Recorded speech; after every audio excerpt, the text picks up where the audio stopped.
গাইবান্ধা পলাশবাড়ী উপজেলার হোসেনপুর ইউনিয়নের কোমরপুর গ্রামে ৮১ ফুট উচ্চতার বিশালাকার রাম মূর্তি নির্মাণের ঘোষণাকে কেন্দ্র করে সৃষ্ট ঘটনা প্রবাহ সাম্প্রতিক সময়ে জাতীয় রাজনীতি ও সামাজিক অঙ্গনে ব্যাপক আলোচনার জন্ম দিয়েছে।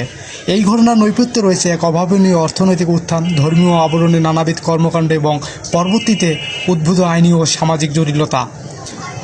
বাংলাদেশের গ্রামীণ জনপদে আকস্মিক অভাবনীয় অর্থনৈতিক পরিবর্তনের ঘটানো নতুন নয়, তবে গাইবান্ধার পলাশবাড়িতে হরিদাস চন্দ্র তরুণী দাসের উত্থান এবং পরবর্তীতে বিশাল আকৃতির রাম মূর্তি নির্মাণের ঘোষণাকে বিষয়টিকে এক ভিন্ন মাত্রায় নিয়ে গেছে।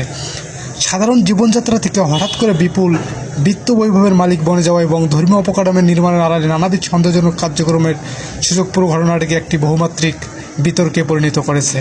হরিদাস প্রারম্ভিক জীবন ছিল চরম দারিদ্র্যপীড়িত। একসময় তিনি অন্যের শূকর পালন এবং বাঁশের ডালিকোলা বানিয়ে বাজারে বিক্রি করে জীবিকা নির্বাহ করতেন। পরবর্তীতে রাজধানী ঢাকায় এসে মেরামতের কাজ শুরু করার পর থেকে তার জীবনের মোড় ঘুরতে থাকে।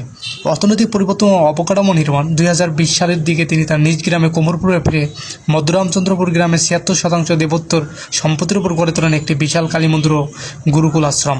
এরপর সেখানে ১৪৪টি দেবদেবীর প্রতিমা, দালানকোঠা ও আবাসিক হোটেল নির্মাণ করা হয়। রামমূর্তি ঘোষণা সর্বশেষ এই চত্বরে ৮১ ফুট উচ্চতার একটি বিশাল রামমূর্তি নির্মাণের ঘোষণা দেওয়ার পর বিষয়টি গণমাধ্যম ও জনমানুষের নজরে আসে, যা নিয়ে তীব্র আলোচনা ও স্থানীয় পর্যায়ে নানামুখী প্রতিক্রিয়ার সৃষ্টি হয়। সামাজিক ও রাজনৈতিক অভিঘাত। পলাশবাড়ির এই রামমূর্তি নির্মাণ ও হরিদাসকে কেন্দ্র করে সৃষ্ট ঘটনাটি কেবল একটি ব্যক্তিগত অপরাধের গণ্ডিতে সীমাবদ্ধ থাকেনি, বরং এটি বৃহত্তর সামাজিক ও রাজনৈতিক পরিসরে প্রভাব ফেলেছে। সম্প্রীতি ও সংবেদনশীলতা। যে কোনো ধর্মীয় অবকাঠামো এবং বিশাল মূর্তি নির্মাণকে কেন্দ্র করে দেশের সংবেদনশীল সামাজিক কাঠামোয় অনেক সময় উত্তেজনার সৃষ্টি হয়। হরিদাসের ক্ষেত্রেও এর ব্যত্যয় ঘটেনি। তার কর্মকাণ্ডের বৈধতা নিয়ে প্রশ্ন ওঠার পর স্থানীয় পর্যায়ে এবং বিভিন্ন মহলে মিশ্র প্রতিক্রিয়া দেখা যায়। সংগঠনের প্রতিক্রিয়া।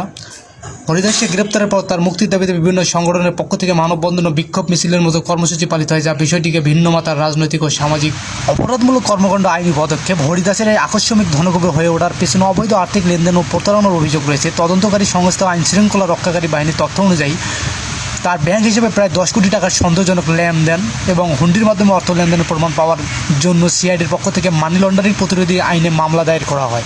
প্রতারণা গ্রেপ্তার। শুধু আর্থিক অনিয়ম নয়, পূর্বে সংগঠিত চেক জালিয়াতির মামলায় তার সাজার বিষয়টি সামনে আসে। পরবর্তীতে সিআইডি ও আইন প্রয়োগকারী সংস্থার যৌথ অভিযানে তাকে গ্রেপ্তার করে কারাগারে পাঠানো এবং রিমান্ড নিয়ে জিজ্ঞাসাবাদ করা হয়। পলাশবাড়ির হরিদাস ও রামমূর্তি নির্মাণের ঘটনা আমাদের সমাজের এক অন্ধকার দিক উন্মোচন করে। এটি প্রমাণ করে যে অনেক সময় অবৈধ অর্থ উপার্জনের মাধ্যমে হিসেবে ধর্মীয় ধারাবাহিক এবং প্রতিষ্ঠানকে ব্যবহার করার প্রবণতা দেখা যায়। আইনের শাসন এবং স্বচ্ছতা নিশ্চিত করার মাধ্যমেই কেবল এ ধরনের ঘটনাকে সুরাহা সম্ভব, যাতে কোনো ব্যক্তি বা গোষ্ঠী ধর্মীয় আবেগকে পুঁজি করে আইন ও সমাজবিরোধ কাজ করার সুযোগ না পায়।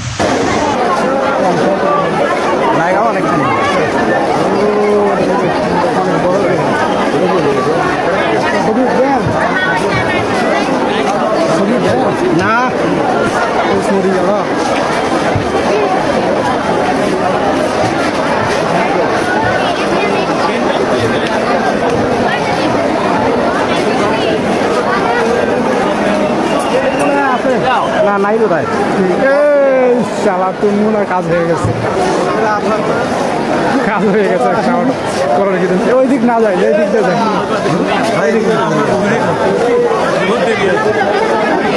বলো আরে এটাই ভেজা।